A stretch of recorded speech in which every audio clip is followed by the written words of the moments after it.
সারা দেশের যে সুন্দর বাংলাদেশ বিনির্মাণের যে সুযোগ তৈরি হয়েছে জুলাই পরবর্তী সময়ে, এই সময়টাতে রাজনৈতিক সহাবস্থানের যে কথা আমরা বলছি, বারবার বলছি, সেই বিষয়টি মূলত আমাদের ক্যাম্পাসগুলোতে একটা চ্যালেঞ্জ হিসেবে কাজ করেছে দীর্ঘ সময় ধরে। আমরা মনে করি নতুন ছাত্র সংগঠনের এই আগমন আমাদের যে সহাবস্থান, সেই সহাবস্থানের যে জায়গা, সেই জায়গাটাকে আরও সমৃদ্ধ করবে। পাশাপাশি সাধারণ শিক্ষার্থীদের যে দাবিসমূহ, সেই দাবিসমূহ বাস্তবায়নের ক্ষেত্রে এই নতুন সংগঠন দৃঢ়ভাবে কাজ করবে। তারা যে প্রত্যাশাগুলো রেখেছে এবং যে প্রতিজ্ঞাগুলো করছে, সেই প্রতিজ্ঞাগুলো বাস্তবায়ন করতে সক্ষম হবে। এই প্রত্যাশা দেখে আমি আমার প্রত্যাশা করছি।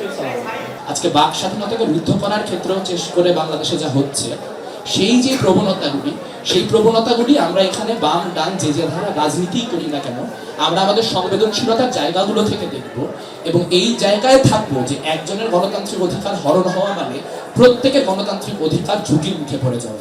সবাইকে সাথে নিয়ে তারা সেই সুষ্ঠু ধারার রাজনীতি, মানুষের কল্যাণের রাজনীতি, শিক্ষার্থীদের কল্যাণের রাজনীতি করে যাবে, সেটি আমার প্রত্যাশা থাকবে তাদের কাছ থেকে। আমাদের যে দাসত্বের কালচার, সেই দাসত্বের কালচারের বিরুদ্ধে, এখানে অপরাজনীতির বিরুদ্ধে আমরা যুগ যুগ ধরে যত ছাত্র সংঘের নেতৃবৃন্দ এখানে বসে আছেন, আমরা কাঁধে কাঁধ মিলিয়ে আগামী বাংলাদেশ গড়ার স্বপ্ন আমরা এগিয়ে যাব। আমরা একটি মধ্যমপন্থী ছাত্র সংগঠন হিসেবে বাংলাদেশে কাজ করব। সেখানে আমরা যে দীর্ঘদিনের আওয়ামী ফ্যাসিবাদের যে বাইনারি পলিটিক্স ছিল, সেই বাইনারি পলিটিক্সের বাইরে গিয়ে এখানকার ছাত্রদের, এখানকার জনগণের রাজনীতি আমরা উপস্থাপনা করছি।